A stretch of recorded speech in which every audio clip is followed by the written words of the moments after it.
Some of the emotions that I experienced when I found out I was going to be a father is a roller coaster of emotions.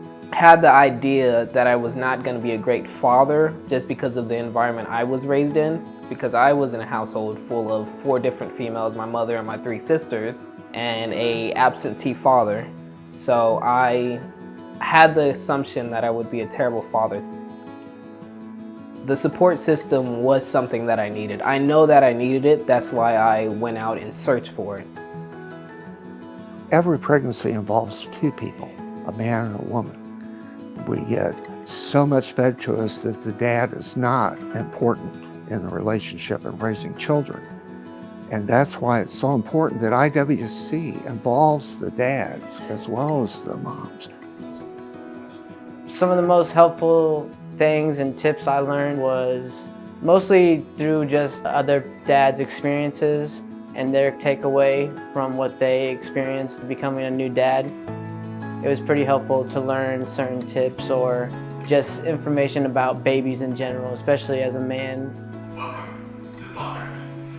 It may be frightening at first, your first couple of weeks that you come in, but honestly, as you go through the program week by week, you get to learn these people, you get to sit down, you get to talk to them. It's definitely something that's enjoyable to take a load off, to be able to say, hey, my week was terrible and here is why, and for someone to not judge you, and for someone to just be like, I understand, I get where you're coming from, and each of us can relate to something that we're going through because we all have kids, we all are fathers, even though it's different experience. My biggest revelations was that you're gonna make mistakes and that not everything's gonna be perfect. And that's okay because that's how you learn and that's how you grow and that's how the development of a child progresses.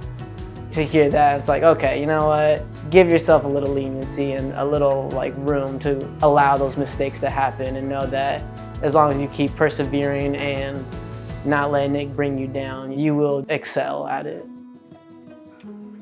As a man, it's hard to be able to admit to yourself that you need help. I've always been taught and told to be strong, to shut down, to hold your emotions. But I've had to learn to open up because if you don't let those emotions out, you will bottle yourself up, you will close yourself up, and you will not be able to be reached by the people that loved you the most.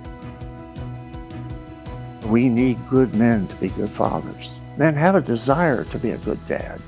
They don't know how to do it. They may not have had one. They don't have an example. They can't really point to somebody in their life and say, that's a good dad. But they don't know if they don't try.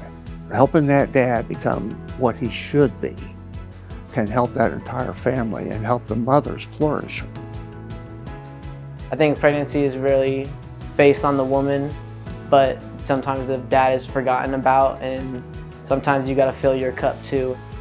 And I learned that by taking care of me and surrounding myself with these men and getting the support that I needed and the guidance that I was looking for, that I would be able to better care for my child and the mother of my child and therefore be a better dad and man.